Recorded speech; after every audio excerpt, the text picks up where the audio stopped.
Day mga ka-JMC, and so meron tayong bagong dating dito sa atin sa JMC Bikes Bicol, itong Gent Road Bike. And so kung kayo po yung naghahanap ng budget road bike natin na naka Bripster or STI, available po yan dito sa atin sa JMC Bikes Bicol. So umpisa natin yung specs nya.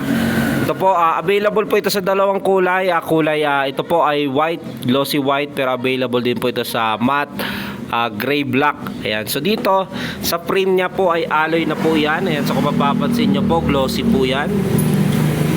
Ayan, so sa top tube nya glossy na parang may glitter, no? Dito sa gilid may nakalagay na Gent, and sa logo magnesium alloy yung material nya.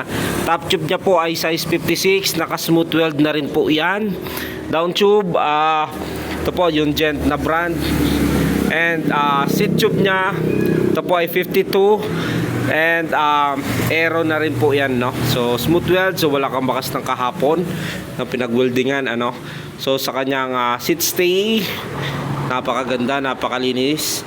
Dito sa kanyang chain stay, dito nakalagay yung Shimano, equipped by Shimano.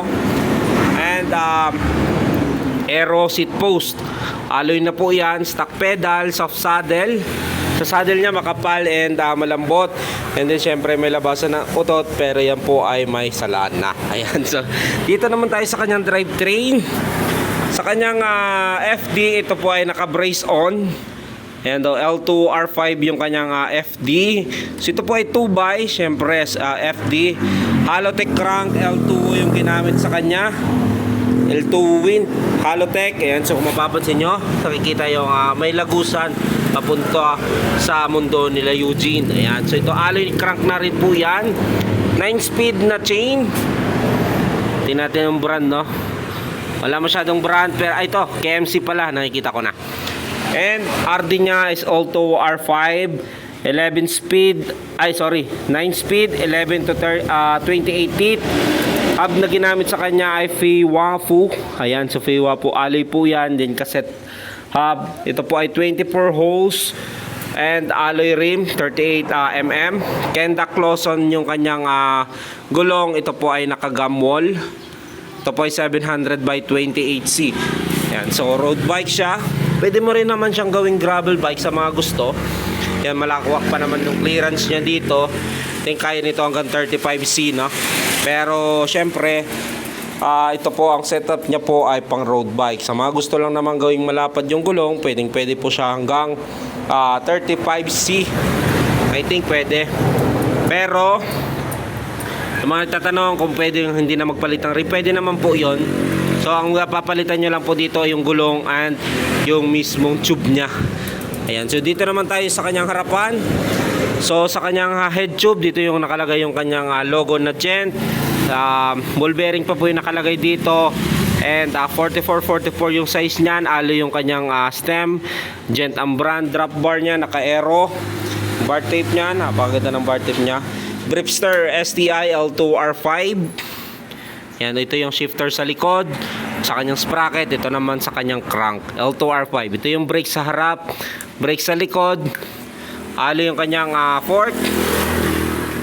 Naka 160 mm rotor, quick release yung kanyang unahang gulong. Ganon din doon sa likod, naka cable acquainted mechanical disc brake. Ayan, so dito po available po yan dito sa atin sa JMC Bikes Bicol. Sa mga gusto mag-avail, punta lang po kayo dito. Ayan, shop located ko po dito lang po ako sa San Francisco, Campo Camarines Sur. Tapat lang po ako ng Shell Gasoline Station.